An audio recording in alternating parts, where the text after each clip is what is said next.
Good afternoon, all of you. How are you? Fine, I think. आज हम पांचवी कक्षा के व्याकरण, जिसका नाम है व्याकरण वाटिका, भाग 5 में वर्णमाला के बारे में पढ़ रहे थे और उसी को टॉपिक को हम जो बचा हुआ है उसको पढ़ेंगे। सबसे पहले तो मैंने आपको बताया था कि वर्ण क्या होते हैं। वो छोटी से छोटी ध्वनि जिसके और टुकड़े ना हो उसके।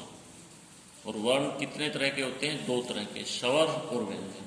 स्वरों के बारे में बताया था, जो बगैर किसी वर्ण की सहायता से बोले जाते हैं, या आप कह सकते हो जो वर्ण बगैर किसी व्यंजन की सहायता से बोले जाते हैं और जिनके उच्चारण में हवा बगैर कहीं टकराए बाहर निकलती है, जैसे ए, आ, ई, ऊ। व्यंजन जो वर्ण स्वरों की सहायता से बोले जाते हैं और जिनके उच्चारण में हवा मुख के किसी न किसी भाग से टकराकर तब बाहर निकलती है, व्यंजन कहलाते हैं। व्यंजनों का आपको पता है, आपको बताया था, जैसे क, ये इसमें ए स्वर है, ख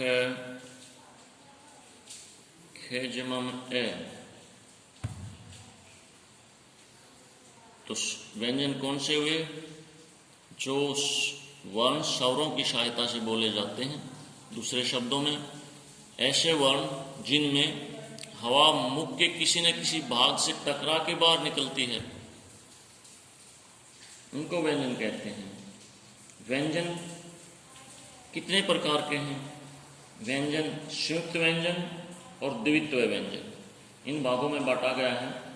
संयुक्त व्यंजन कौन से हैं?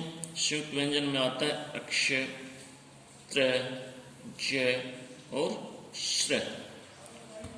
संयुक्त व्यंजन कौन से होते हैं? वे ऐसे व्यंजन हैं जो 2 व्यंजनों के मेल से मिलकर बनते हैं।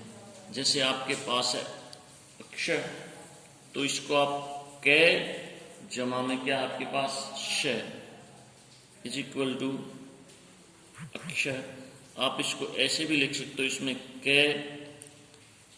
श प्लस ए।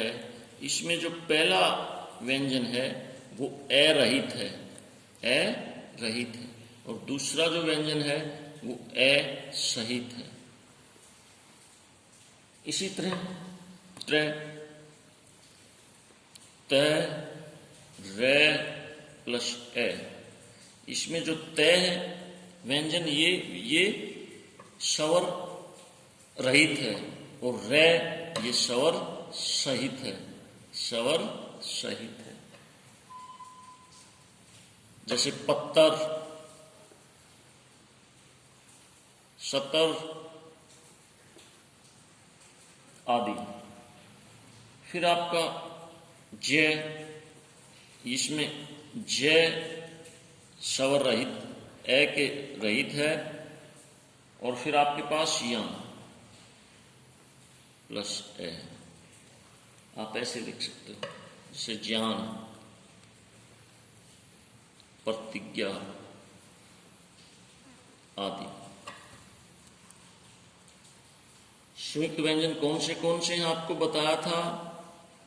अक्ष, त्र, ज, श्र। कितने हैं ये? 4। अब आपका श्र बचता है, श्र। इसमें दुआ श प्लस रे प्लस ए, इसमें ये स्वर रहित है और ये रे स्वर सहित है। अंडरस्टूड और नॉट?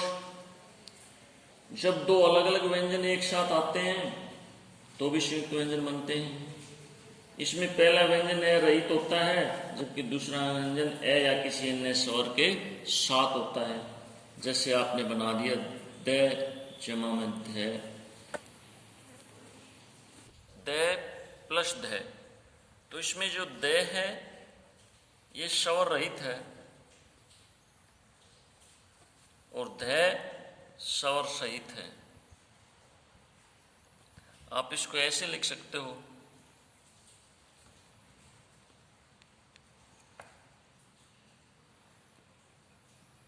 जैसे, तो क्या बनेगा आपके, ये बनेगा दत्त, जैसे बुद्धि, शुद्ध आदि। कै जमा में तय, इसको आप लिखोगे कै जमा में तय जमा में ए, क्या बनेगा आपका कथ, जैसे शक्ति, भक्ति, रक्त आदि। तो दो अलग अलग व्यंजन जब एक साथ आते हैं तो उनको संयुक्त व्यंजन बोलते हैं।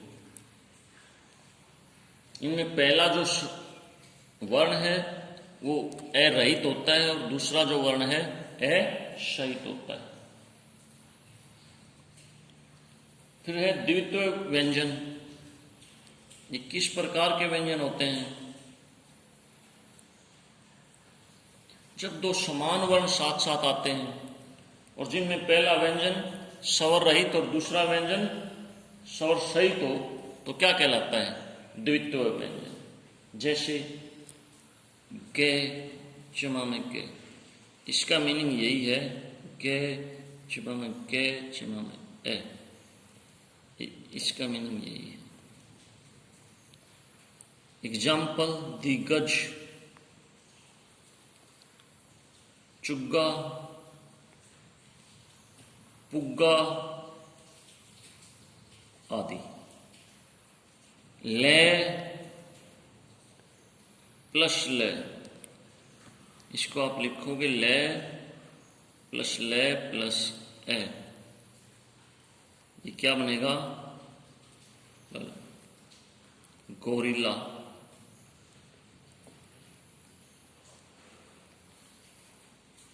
हल्ला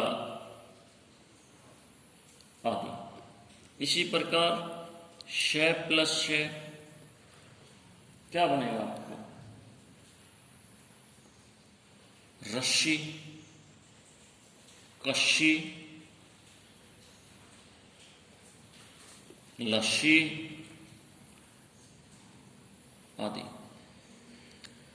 तो हमने पढ़ा किसके बारे में? संयुक्त व्यंजन के बारे में।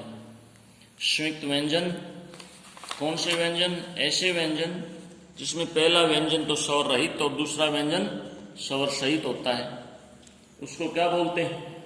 संयुक्त व्यंजन। संयुक्त व्यंजन हमारे चार हैं,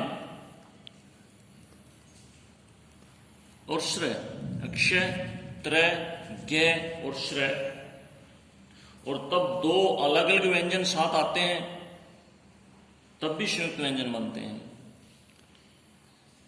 जैसे आपको बताया था, दय प्लस दय, दध, बुद्धि, शुद्ध आदि। और द्वित्व व्यंजन क्या होते हैं? तब दो समान व्यंजन साथ आते हैं और पहला व्यंजन वर्ण रहित स्वर रहित होता है और दूसरा वर्ण स्वर सहित होता है। यानी जैसे गे और गे, गग, दिग्गज, चुग्गा, पुग्गा आदि। रे के चार रूप होते हैं, रे के चार रूप होते हैं। एक रे होता है स्वर सहित, जिसको आप ऐसे लिखोगे। एग्जाम्पल, कमर, नरम, भारत, भाकर, भास्कर, रतन, रमलू। कितने भी उदाहरण आप उठा सकते हो।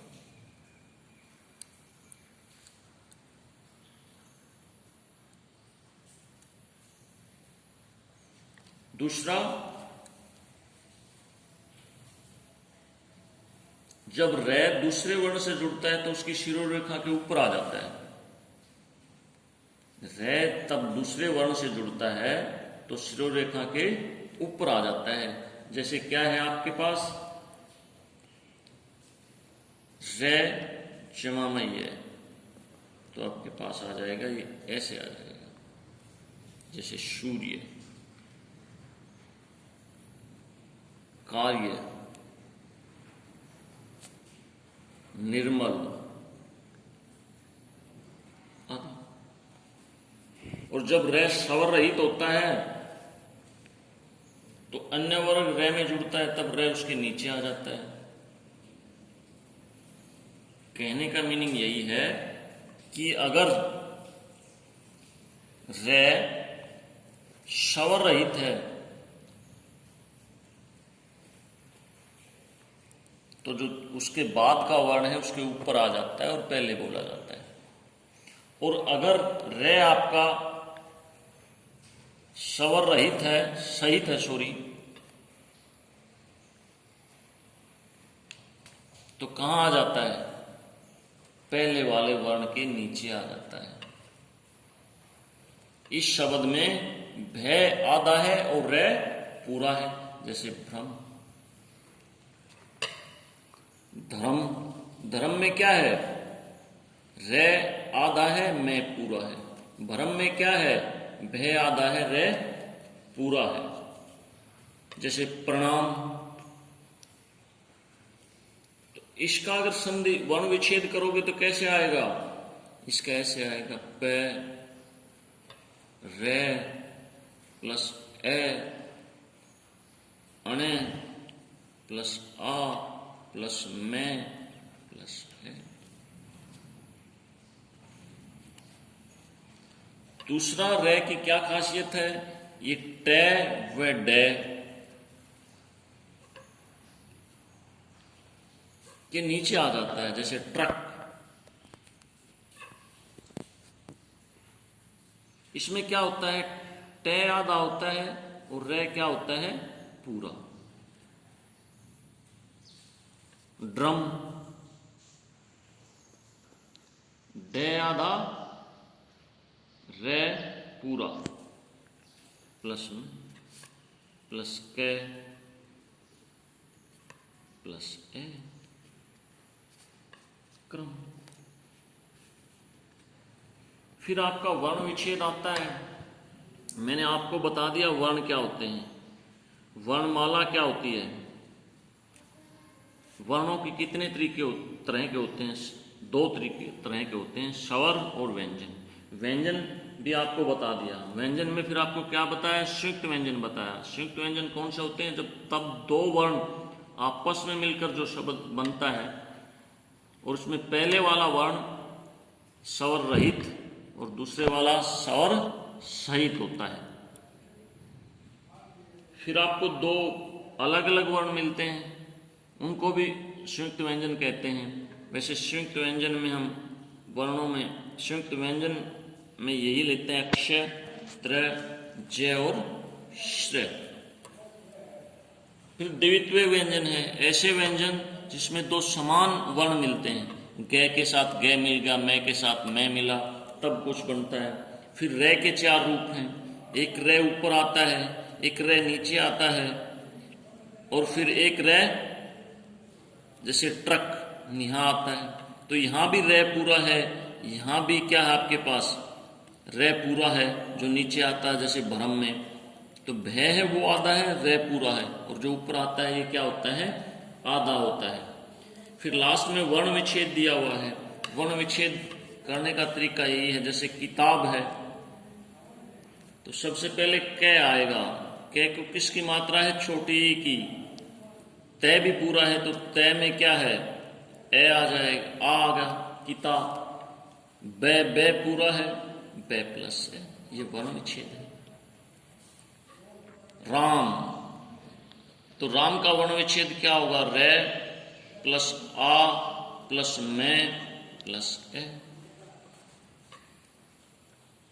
रतन, तो इसका वर्ण विच्छेद क्या होगा, रे प्लस ए प्लस तय प्लस ने प्लस ए।